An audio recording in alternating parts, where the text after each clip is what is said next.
সম্রাট শাহজাহান মসজিদে বসে আছে, এক ফকির ঘুরতেছে। লোকেরা কয় ছোটবেলা থেকেই তোমারে খয়রাত করতে দেখলাম, ভিক্ষা কি জীবনেও যাবে না তোমার? লোকটি বলছে, আমি ভিক্ষা করবো ছাড়া আমার উপায়টা কি? কারণ আমারে তো লোকেরা এই মুরব্বীকে বসায় না। এই লোকটি আমি ভিক্ষা করা ছাড়া করবো কি? লোকেরা তো আমার 4 টাকা 50 টাকা 100 টাকা দেয় না, 4 আনা 5 আনা 1 টাকা এই আমার দেয়, এ দিয়ে আমি বড় লোক হবো কেমন? লোকটি বলছে, আচ্ছা দেখো, তুমি তো জায়গা মতো যাইতে পারো নাই, বাদশার কাছে যাও, এমন দেওয়া দেবে জীবনে আর খয়রাত করা লাগবে না। তো বাদশার কাছে কি খয়রাতি যাইতে পারে কোনোদিন? কয় হ্যাঁ, এখন পারবা। কেমনে? কয় সম্রাট শাহজাহান এখন একা একা মসজিদে আছেন।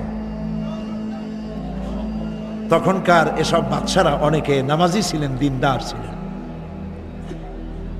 ফকির দরজার কাছে দাঁড়াইয়া দেখতে পাচ্ছে কেউ নাই, দেহরক্ষীরা দূরে দূরে দাঁড়ানো। বাদশাহ মসজিদের ভেতরে বসে হাত তুলে ঝুলতেছে আর কাঁদতেছে, চোখের পানি দিয়া দাঁড়িয়ে ভিজে ভিজে পড়ছে। এই দৃশ্য অনেকক্ষণ দেখলো ফকির। কিছুক্ষণ পর সম্রাট শাহজাহান মসজিদ থেকে বেরিয়ে আসছে। ফকির বলছে, আসসালামু আলাইকুম হুজুর। তিনি বললেন, ওয়ালাইকুম আসসালাম। চলে গেল। বাদশা বলল, আমার কাছ তো কেউ আইসা কিছু না চাইয়া তো যায় না, এরে দেখলাম খয়রাতির মতো কিছু চাইলো না, বেটা ভয় করলো নাকি? আমি এদিকে আসো। আসছে। ভয় পাইছো? কয় না, ভয় পাইনি। তো কিছু যে চাইলে না? ফকির বলছে, জাহাপানা সত্যিই কিছু চাইতে আসছিলাম, তারপর চাইলে না কেন?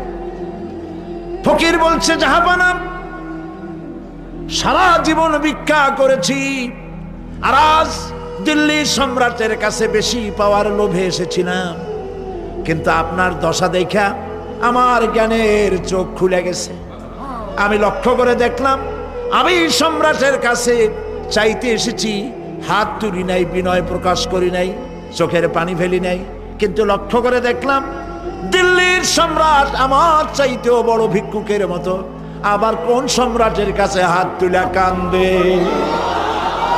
আমার জ্ঞানের চোখ খুলে গিয়েছে, আমি বুঝতে পেরেছি সম্রাট কান্দে যেই সম্রাটের কাছে, তারে ছাড়া আর কারো কাছে জীবনে চাইব না।